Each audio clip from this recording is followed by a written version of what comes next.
آج کا دن یہ عظیم مصیبت کا دن ہے، اور آج کے دن کی دوسری بڑی مصیبت سید اکبر حضرت امام حسن علی المجتبی علیہ آداب الطیبۃ والسلام کی شہادت ہے، مرحومانہ شہادت، اور امام مجتبی علیہ السلام کی زندگی میں بھی آپ پر بہت زیادہ ظلم و ستم ہوئے، اور آپ کی شہادت بھی انتہائی مظلومانہ ہے۔ آپ کو کہا جاتا ہے غریب مدینہ، اسی مدینہ کے شہر میں جہاں آپ اس دنیا میں تشریف لائے، جہاں رسول خدا صلی اللہ علیہ وآلہ وسلم کی آغوش میں انہوں نے پرورش پائی، اس مدینہ کی گلیوں میں رسول خدا نے آپ کو کاندھوں پہ سوار کر کے ان گلیوں میں ٹھہرایا، اسی مدینہ میں امام حسن المجتبی علیہ کی مظلومیت کے ساتھ دکھایا ہے۔ حضرت امام مجتبی علیہ السلام کی جو سیرت طیبہ ہے، اس میں ایک جو بڑی واضح خصوصیت ہے امام علیہ السلام کی، آپ کے القاب میں سے بھی ایک رقم ہے کہ آپ کو کریم اہل بیت کہا جاتا ہے۔ اہل بیت علیہ السلام کی سب سے زیادہ سخی ترین شخصیت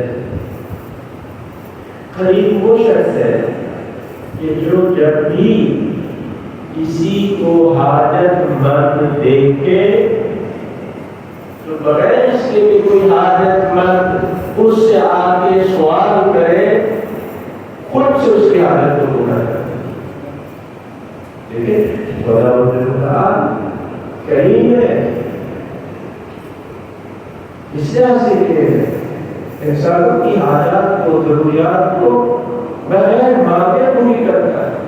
بہت ساری ہماری حاجات ایسی ہے کہ جو ہم خدا سے طلب نہیں کرتے ہیں، اس کی ضرورت ہم پیسے بھی نہیں ہوتے، لیکن وہ ہماری ضروریات کو نہیں کرتے کیونکہ وہ کریم ہے، وہ سمجھ جائے کہ اس بندے کی یہ ضرورت ہے، وہ خود سے اس ضرورت کو پورا کرتا ہے، بغیر مانگے عطا کرتا ہے۔ تو اس کی ایک جھلک اس کرامت کی ہمیں امام مجتبی علیہ السلام نظر آتی ہے۔ امام مجتبی علیہ السلام کریم اہل بیت ہے۔ ایک دفعہ آپ مسجد نبی میں یا مسجد الحرام میں، دونوں میں ایک جگہ پر آپ نماز پڑھ رہے تھے، آپ نے سنا کہ آپ کے ساتھ والا جو شخص ہے، جو آپ کے نزدیک شخص ہے، وہ دعا مانگ رہا ہے اللہ تعالیٰ سے، خدایا مجھے 1000 درہم کی ضرورت ہے، اپنے خزانوں سے میری مدد کرنا، میری ضرورت کو پورا کرنا، خدا سے مانگ رہا ہے۔ امام مجتبی علیہ السلام نے سنا، کر گئے اور 1000 درہم جو وہ مانگ رہا تھا وہ اس کی طرف بھجوا دیا۔ اس نے امام سے مانگا کہ امام نے محسوس کیا کہ اس بندے کی یہ ضرورت ہے، امام مجتبی علیہ السلام اس ضرورت کو پورا کیا۔ اور دیکھیں یہ اہل بیت علیہ السلام کی خصوصیت ہے، خصوصاً امام مجتبی علیہ السلام کی زندگی میں ہمیں یہ ملتا ہے کہ بعض دفعہ اتنا عطا کرتے تھے مانگنے والے کو کہ تعجب ہوتا ہے کہ یہ اتنا زیادہ، لیکن اہل بیت علیہ السلام مسلمان علیہ السلام کیوں اتنا دیتے تھے؟ اس لیے دیتے تھے تاکہ یہ جو مانگنے والا ہے اس کی ضرورت کو اس طرح سے پورا کیا جائے کہ یہ زندگی بھر کسی کا محتاج نہ رہے، پھر اسے کسی اور سے جا کے کرنا پڑے، پھر وہ پھر کسی سے جا کے مانگے نہیں، اس کو اتنا ہو کہ زندگی بھر پر اس کو کسی سے مانگنے کی ضرورت ہے۔ یہ ایک شخص نے سوال کیا کہ اس کے 50,000 درہم ہے، امام علیہ السلام نے وہ 50,000 رب اس کو عطا کیا، کبھی تھی حتیٰ کہتے کہ اتنے زیادہ سکے تھے کہ اب وہ اٹھا نہیں سکتا تھا،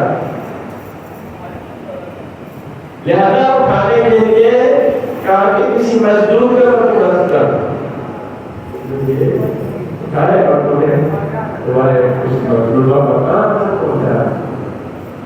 اب یہاں پر یہ روایت کے الفاظ ہے جو امام کا اداچی تھا یا غلام تھا، اب اس نے کہا ہوگا اب ہمارے پاس اس مزدور کو مزدوری ادا کرنے کے لیے کوئی درہم نہیں ہے، یعنی جو کچھ امام حسن مرتضیٰ کے پاس تھا وہ سارا اس کو عطا کر دیا۔ تو امام نے کیا کیا؟ امام نے اپنی آبا اتاری اور کہا کہ اس میں سکے ڈالو اور یہی مزدور کو بطور مزدوری دے دو۔ یہ کرامت ہے، یہ سخاوت ہے، یہ حسنت ہے امام مجتبیٰ علیہ السلام۔ دو مرتبہ ایسے کیا، دو مرتبہ۔ یہ سننے میں بڑی آسان بات ہے، لیکن آپ ذرا اس کا تصور کیجیے گا کہ دو مرتبہ گھر کا سارا سامان جو پتیتا امام مجتبیٰ علیہ السلام کے پاس سارا کا سارا راہ خدا کو دے، اور تین مرتبہ اپنے سامان کو نصف کیا، آدھا کیا، آدھا خود رکھا ہے اور آدھا خدا کو دیا۔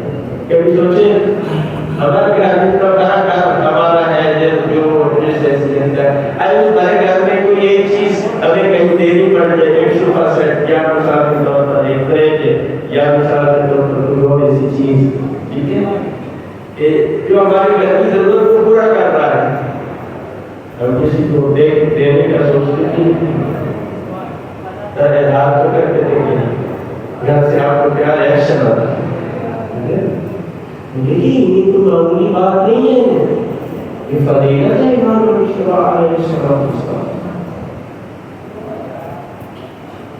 یہ کہیں میں اہل بیت علیہ السلام فرماتے ہیں امام مجتبیٰ علیہ السلام سائل آتا ہے، کہاں لکھ کے دو، لکھ کے دو، لکھ کے لایا۔ امام نے کہا حاجت کا مرخدیہ، تیری حاجت پوری ہو گئی۔ کام کھڑے کسی شخص نے کہا ہوگا آپ اس کو پڑھ تو لیتے، اس نے حاجت نہیں آتی تھی، آیا امام کہتے ہیں نہیں لکھ کے دو، کیوں کہ بولنے میں جب انسان حاجت کو بیان کرتا ہے تو اسے اس کی عزت نفس مجروح ہوتی ہے۔ امام نہیں چاہتے تھے کہ اس کی عزت نفس مجروح ہو، لہذا لکھا ہوا، جب لکھا ہوا لایا تو امام نے پڑھا کرے کہا حاجت کا مرخدیہ، تیری حاجت پوری ہو گئی۔ تو ساتھ کھڑے ہوئے شخص نے کہا کہ مولا آپ پڑھ تو رہتے، اس نے کیا لکھا ہے؟ کہا کہ مجھے اس بات کا ڈر تھا کہ کہیں خدا متعال مجھے اس پر میرا مواخذہ نہ کرے کہ تو نے اتنی دیر سائے کو کیوں کھڑا رکھا ہے، جتنی دیر مجھے اس پڑھنے میں لگتی کہیں اس بات پر خدا میرا مواخذہ نہ کرے۔ یہ ہے امام مجتبیٰ علیہ السلام۔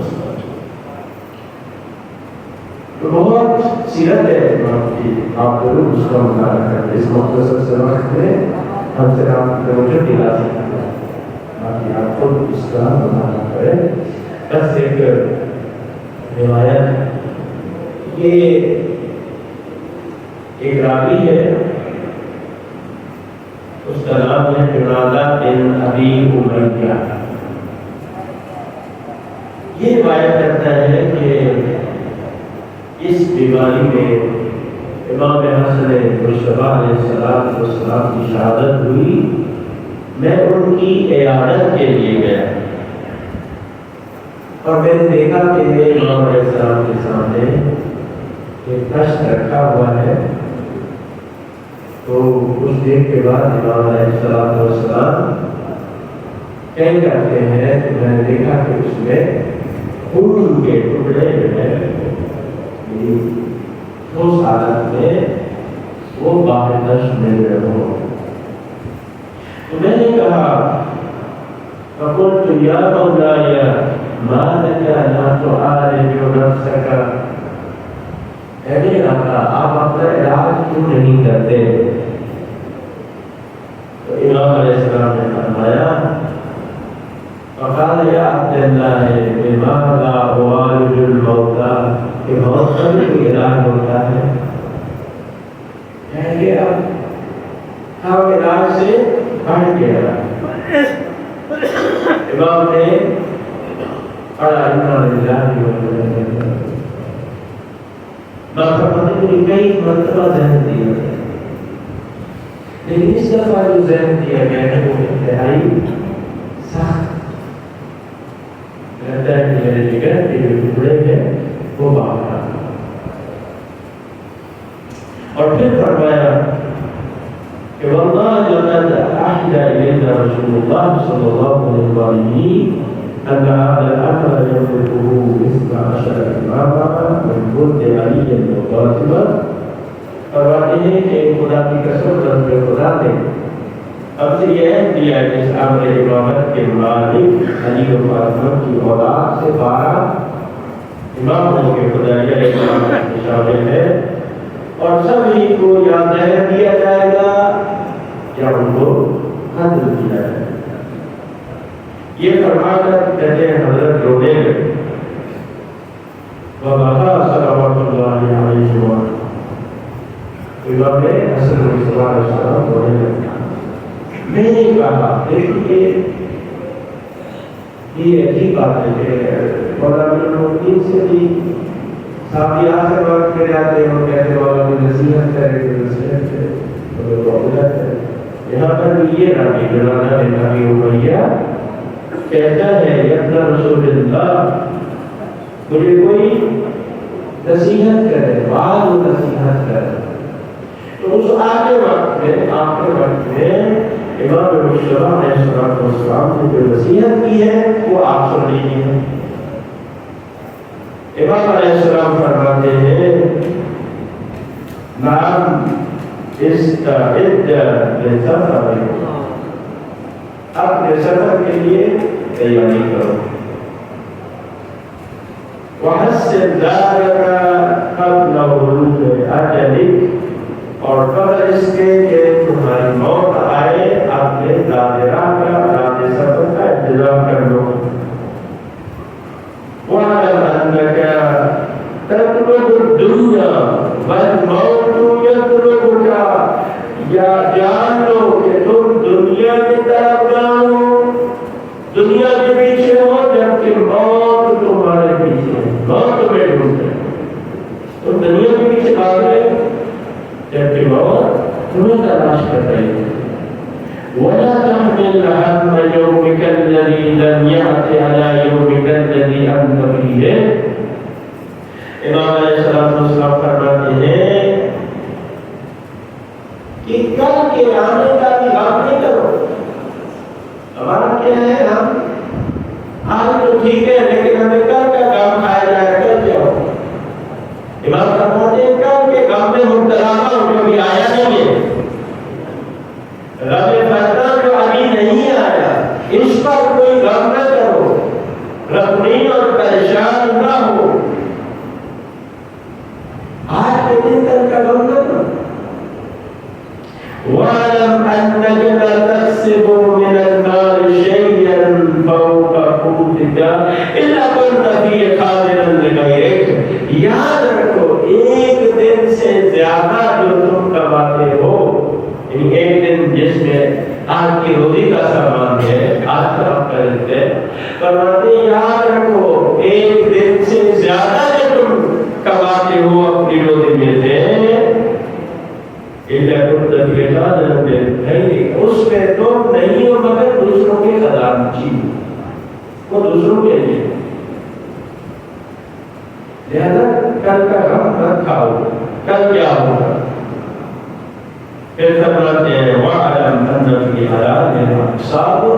جان لیجیے کہ دنیا کے اموال میں جو حلال ہے جو حلال کما رہے ہیں اس میں حساب و کتاب ہے اس میں حساب لیا جائے گا.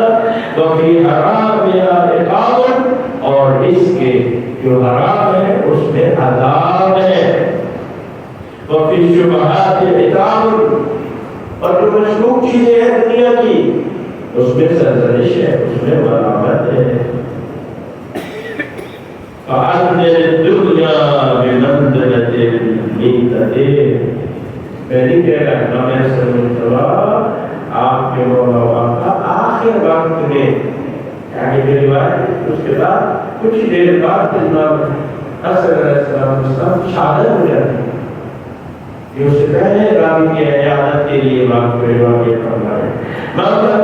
دنیا میں منظر رہتے ہیں امید ہے دنیا کو مردار خیال کرو.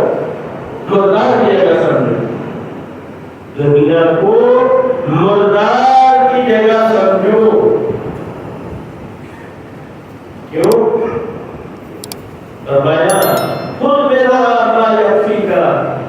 اب مردار سے انسان کتنا دیتا ہے؟ مردار ہے تو احکامات شریعت کیا ہے؟ اتنا دیا جائے جس سے تمہاری جان بچ جائے.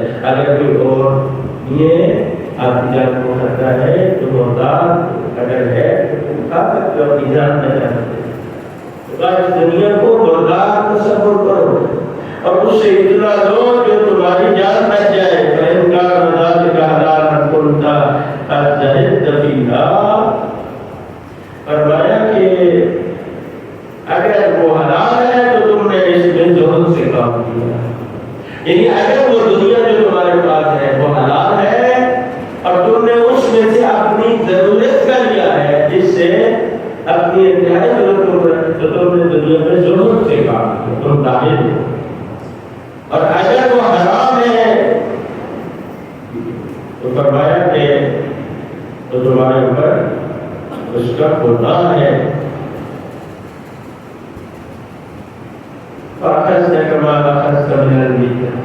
گناہ بھی ہے اور تم نے مردار کھایا ہے.